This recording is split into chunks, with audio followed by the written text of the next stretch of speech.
Hey guys, Cody03 here, and welcome to episode 12 of Rags to Russian Riches. And I started this episode off, like I've started a lot of the previous episodes off, with a bit of trading. I've got 24 things actually waiting for me in the watch list, and also one player sitting in the trade pile. And as you can see, I'm going to run through all the prices of the players, showing you exactly what I picked them up for.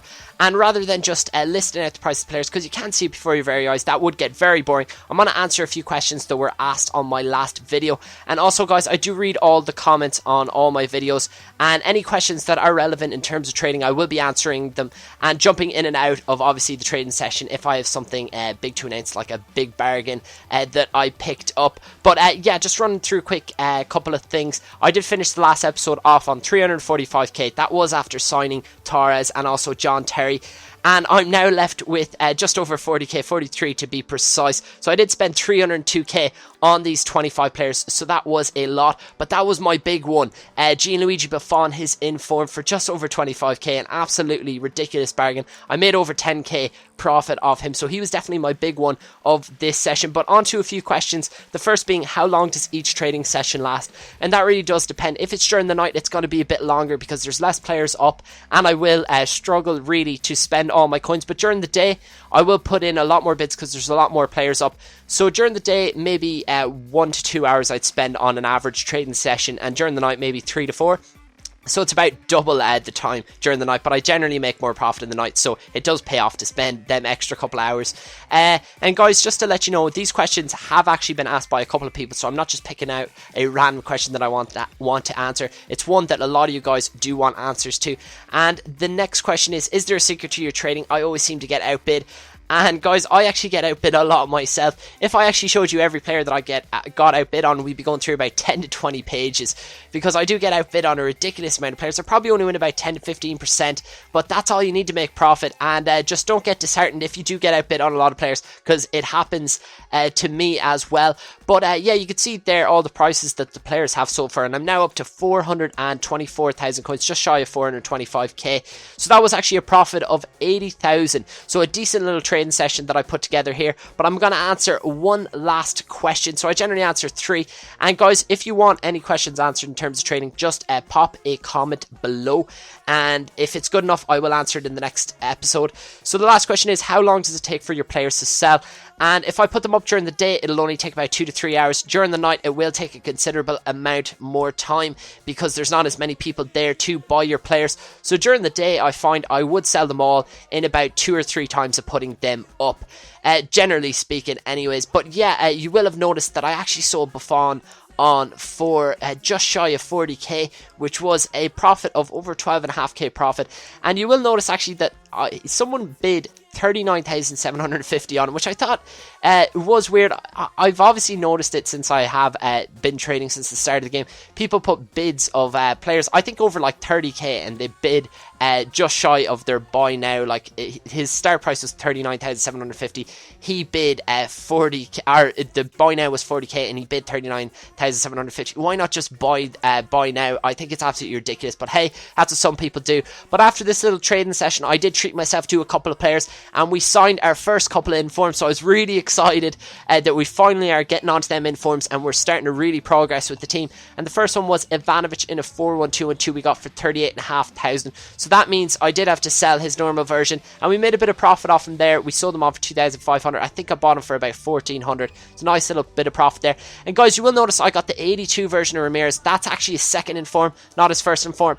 And I seen him on a good price, and I picked him up for 79k.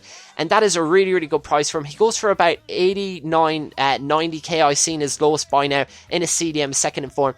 And there's such a small difference between his first inform and his second inform price. It's only about 25k. So I figured, hey, why buy the first one and then just in the next episode have to go on and buy the second one? I might as well skip to that. And I might also do that with Torres as well, because his inform compared to his purple international man of the match card, there's not much of a difference. It's only about 70k. So yeah, I might just get that Torres. But I did bring my new and improved team in, and I gave the Advanced Cup another crack. As you will know if you watched the last episode, I did lose the last final on penalties, but I did actually win the match coins because I was the team of the tournament supposedly. But we do go into the first round, and we come up against a guy who's got a Serie A team. He's got, well, Aguero. He's not in the Serie A, but it is a very strong team. He's got Chiellini back there. And, yeah, just a very solid all-round team. Maicon. He had Aguero and Ibra up front, and the two of them are absolutely unbelievable. But I did open the score in there. You'll see Drogba, after the 13th minute, finessing it home. Great goal there. And Mata pulling the strings from midfield. Plays an over-the-top through ball. Who's there? Torres. And to take that down his chest like that is amazing. And fires it past the keeper. Fantastic goal. And I was kind of cruising at this point. 2-0 up. And just on the stroke of half-time, things got from bad to worse, from Torres with a superb header into the bottom left. Didn't know he was actually that good at heading the ball, but that was just, I suppose, a bit too far for him. He thought 3-0, there's no way I'm coming back. And he did what the dishonourable men of FIFA always do, and that is rage quit. So we did get by the first round, and we did win it 3-0. So very happy that we got past that guy, because he actually had a really good team. If he was a good player, I would have been really in trouble. But I come up against this guy in the second round, and he's got a 3-4-3 team, a lot of English players in there. He's got a lot of pacey players. He's got Gervinho on the right mid. He's got Walcott, Jermaine Defoe up front. Good, solid all-round team. Definitely a budget Premier League team. And he does open the score in here. Look at this. Check. Great palm out there. That was great goalkeeping, my Check. Congratulations. Take a bow. But Defoe did actually get a nice overhead kick, but I did pull it back just before halftime. Now he brings his keeper out here. Now don't mistake this for a tramp goal, because it's not. He brings his keeper out, which is stupid. You don't bring him out into no man's land. I punished him and I volleyed it home with Drogba. Don't mistake that for a tramp goal. That's just stupidity on his behalf. And again, a lot more stupidity here. Him playing it short with his keeper because he was trying to get selfish and try to keep possession, and that's not how it works in FIFA. You got to close down the man, and that's what I did. And Lampard hit it into the empty net. But on the 57th minute, he actually did score it down, and he started asking me, you know, he was giving me the "can you hear me now" sign, and I like, that annoys me. That's the one celebration in FIFA that really annoys me over anything else. And he does it again. He asked me, can you hear me again? And I said, yeah, I can hear you. Watch this. Torres running down the line, does a bit of skill. Oh, how's your tackling, Skirtle? Not very good, supposedly. And I do win a penalty, and who steps up? None other than Lampard. And look at the size of that green bar. You'd be an absolute idiot if you missed that.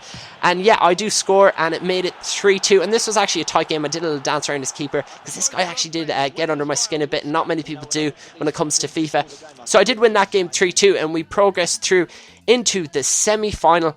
And this is when really push comes to shove, and you're meant to be coming up against guys with absolutely beastly teams. But look what this guy's team is. He's got 68 chemistry, and he actually had like a full team all in the same formation, position, everything. But then he had 3 random players, and mostly people only do this in single match to try to entice you into playing, because not many people want to play 100 chemistry teams in single match. I don't know why. Maybe it's because they're pussies. But yeah, this guy did play me, and he actually didn't sub out his players, which was really weird. He played on with them 3 players, unless he was doing a kind of road to glory, or like trying to build up a team like I was doing. But I did punish him there. Drogba intercepted his centre back's pass, and literally minutes later I did score another one just before the half-hour mark. A fake shot by Drogba there, and finesses it by the keeper. Great goal there. Drogba's been an absolute beast for me. One of my best players by a country mile. Absolutely love playing with him. And you see there a nice Berba spin by him again, and it bounced up for Clue here. A bit of lag. Would it go in? Yes, it did. 3-0, and that's actually how the game ended. 3-0, very happy, and I didn't expect such an easy game compared to the round of 16, but hey, I'll take it every single day of the week. 3-0, and guys, that's pretty much it for this episode. I do hope you enjoyed it. If you did, make sure to leave a like and do all that jazz. Make sure to subscribe if you want to see more episodes, but yeah, I will see you for the next episode.